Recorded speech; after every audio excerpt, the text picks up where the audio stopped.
We start in Queens, New York, several years ago. A younger Peter Parker, still getting used to the Spidey life, swings across the rooftops under the moonlight. He's tired, overworked, and already sounds like a guy balancing 2 full-time jobs. He mutters to himself that he really needs to talk to Aunt May. If he's going to keep this Spider-Man thing going, they've got to move closer to Midtown, because this crime-fighting commute, it's brutal. Then again, who's he kidding? They can barely afford Queens. He slips quietly into his room through the window, relieved that his spidey sense isn't tingling. The coast is clear. Aunt May must be asleep. But right as he steps inside, a voice answers back from the shadows. He freezes. Someone's in his room. Before he can react, he realizes the voice sounds familiar. "Did I always talk this much?" it says. And when Peter turns, his jaw drops. It's him. An older version of Spider-Man, sitting casually in his chair with J. Jonah Jameson and Teresa beside him. Peter freaks out, yelling this has to be Mysterio, no question. He jumps at the intruder, shouting, "Nice try, Mysterio!" But the older Spider-Man throws his hands up, telling him to chill. "Whoa, whoa! Man, I was quick to anger. I'm not Mysterio. No amount of effects can fake this level of handsome. It's really me. You, from the future." The younger Spider-Man doesn't buy it. Why should he? Until the older one leans in and whispers something only he could possibly know. Something embarrassing about the time Liz Allen and Flash snuck into the biolab after hours. Peter's eyes widen. That's something nobody else could know. He stops resisting. You're... he stammers. The older version grins. "Yeah. Did your spidey sense go off when you came in?" The younger one says, "No." As the older one continues, "Then we're the real deal. And we're not here to hurt you, okay?"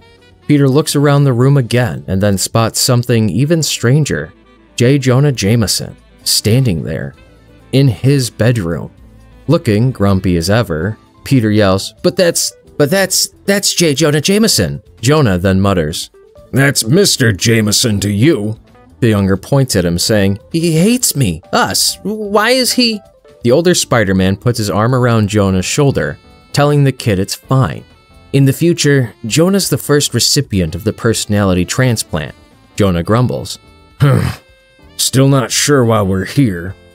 Spider-Man explains that they're recruiting his younger self to help take down the Tinkerer. Jonah, still as skeptical as ever, asks why they didn't just get the Avengers instead. The older Spider-Man shrugs. Everyone hates him at this point in his career. The younger Peter shouts, "Hey, that's not true," trying to cool things down, but young Peter pulls off his mask. He starts rambling about he's had some misunderstandings with some jerks, and that's all. But the room suddenly goes quiet. Jonah and the others just stare at him. Jonah looks surprised and mutters, "You're so young. I forget." The older Peter nods. It had seemed like a good idea at the time. Jonah's expression softens. "I tried to have you arrested. Killed. You could have been..." The younger Peter recoils in shock. "Wait, killed?" Older Peter quickly explains that Jonah once funded something called the Spider Slayer. He's not a subtle man, our JJ. He assures his younger self it's all in the past, or technically his very near future. Jonah lowers his head and says, "Son, I never agreed with what you did, but that's no excuse. Please, forgive me." Peter throws up his hands. Forgiving someone for something they're about to do is ridiculous. Before it gets worse, Teresa clears her throat. She's been flipping through the Fantastic Four comic this whole time. Calmly, she reminds them that Aunt May could walk in any minute, and maybe they should all get to the point. Peter finally notices her and awkwardly asks if she's his future girlfriend or maybe wife. Without missing a beat, she replies, "Sister." His jaw drops. The older Spider-Man quickly waves it off, saying she's joking. Her name's Teresa, a trained spy here to help them.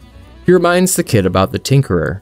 "The alien?" Peter says, remembering, but older Peter corrects him. He's not an alien, just obsessed with them, obsessed enough to arrange an alien invasion in the future. The key to stopping him lies here in the past. They've got under 2 weeks before his next recorded appearance, a bank robbery in Brooklyn. It'll be a waiting game, though Teresa and Jonah plan to do some digging first. The younger Peter hesitates, saying he's no time traveler yet and wonders if telling him all this might change the future. Older Peter reassures him it's okay. Dr. Doom sent them to an alternate timeline. Peter blurts out, "Wait, Dr. Doom?" And his older self then says, "He's a good guy now." Kind of. Anyway, we can't change our future from here, so it's all good. Peter then says this is all crazy weird, but it'll help. Just one rule. They can't stay in his room. If Aunt May walks in, he's dead. Teresa smirks, saying she wouldn't dream of it. This place smells awful anyway. Older Peter says they're actually staying next door. Jonah, half climbing out of the window, complains that as a former mayor, he doesn't sneak out of bedrooms. Teresa teases him to consider it penance for that Spider Slayer stunt. Peter then realizes in disbelief they're staying in the Watson house. Older Peter admits it, explaining that he remembered the Watsons who were away for the month, and none of their bank cards work in the past. The younger Peter asks if they ever get their act together, and older Peter simply says, no. Teresa is already climbing out as the younger one mutters, so if the spy and the reporter are being all investigative for their next couple weeks, what are we doing? Older Peter grins under his mask. Oh, I've got some ideas. At a prison somewhere else, two officers walk the yard, chatting about a guy named Mark who just took a job over at that new raft project, the island prison for supervillains. One guard says there's no way he'd want to be stuck on an island with those freaks, and the other jokes that they're already trapped here with some of them for half the pay. Suddenly, alarms blare. Alert! We have an escape from Block D. Before they can react, the walls explode. Out stomps Dr. Octopus, laughing like a madman, declaring that no prison can hold Dr. Octopus for long. But another voice cuts him off mid-boast, snarking that prisons are like people. Neither want to hold him. Both guards look up, blinking in disbelief, as two Spider-Man swing into view. Dr. Octopus squints, realizing that there are two Spider-Men. The younger one immediately cracks a joke, asking if that's why he made those extra arms. The older Spider-Man laughs, calling this the slow, old-school version of Ock, and loving every second of it. Ock shouts in confusion, two of them. Younger Peter quips that Ock's going easy on his older self because he senses he's a senior citizen. Cold, young me. Ice cold. His older self shoots back as they leap into action. They trade witty lines in perfect rhythm, joking about a double date with Ock's arms. The younger Spidey gets the two very attractive left ones, while older Spidey flirts with the unattractive right arms. The older one insists he's matured now, only interested in inner beauty. Then, dodging an arm, he adds, "Should we tear these arms apart to see which ones are truly beautiful then?" Ock groans, overwhelmed by two voices mocking him at once. Before Ock can finish another insult, a red-gloved fist slams into his face. The older Spider-Man lands the punch cleanly and quips that it's the easiest way to avoid those insufferable quips. Night-night. The younger Spider-Man lands beside him, impressed. Wow, that was, the older one crosses his arms, finishes the thought, very easy. He explains that he's been fighting these jokers for years, that it's like shooting octopus in a barrel. And you think it'd be boring, but it's not. It's deeply satisfying. He slings an arm around one of the stunned guards and politely asks to be brought to the warden because he's got ideas from the future about how to keep malpracticing doctors behind bars. Behind him, his younger self silently webs up Doc Ock. Elsewhere in the city, Jonah Jameson and Teresa walk side by side through the streets. Jonah says it's all pretty amazing. Teresa smiles, saying she never thought she'd time travel. Jonah, missing the point entirely, declares that he's talking about himself, J. Jonah Jameson, and that he's amazing. He brags that he's been mayor, a TV sensation, and the editor of the greatest newspaper in the world. And now, even here in the past, he's still all of that. Plus, one of the first people to ever time travel. Teresa reminds him that Peter said lots of people have already done this. Jonah waves her off, insisting superheroes don't count. They're not real people like him. Teresa sighs and says she's going to meet her old boss at the CIA. hoping to convince him of this crazy story and get some intel on the Tinkerer. Jonah adjusts his hat and grins confidently, saying any lead he gets will come from his home base, the Daily Bugle. He looks up at the towering Bugle building glowing in the sunlight, proud as ever. The elevator dings open inside the Daily Bugle, and out steps J. Jonah Jameson, trench coat, hat low over his eyes. He strides across the office floor, ignoring the busy chatter and clacking typewriters around him. Without breaking pace, he barks, "Hold my calls, Brandt." Betty Brandt looked up from her desk, startled, saying, "But I thought I already did."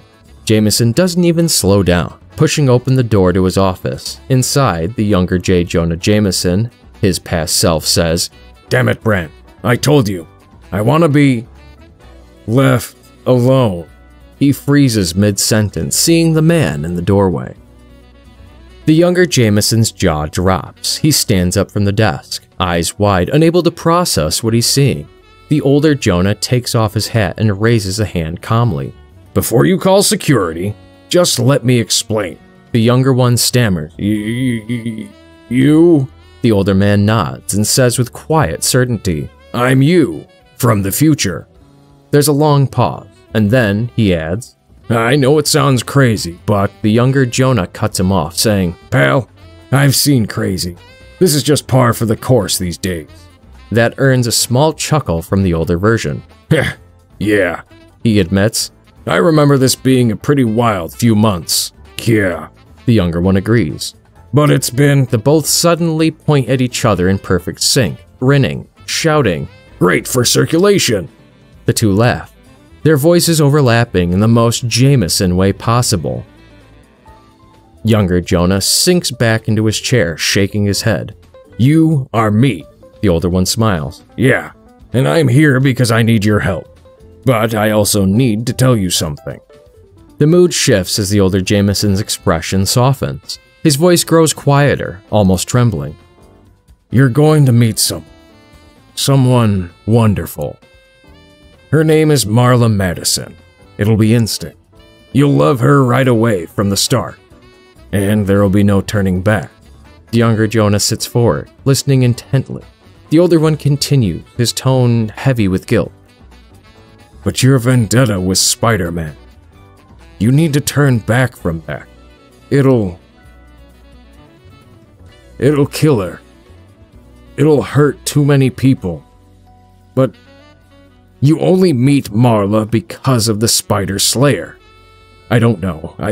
I don't know how any of this works." The younger Jonah leans back, processing it all, and finally says, "Look, if this is true..."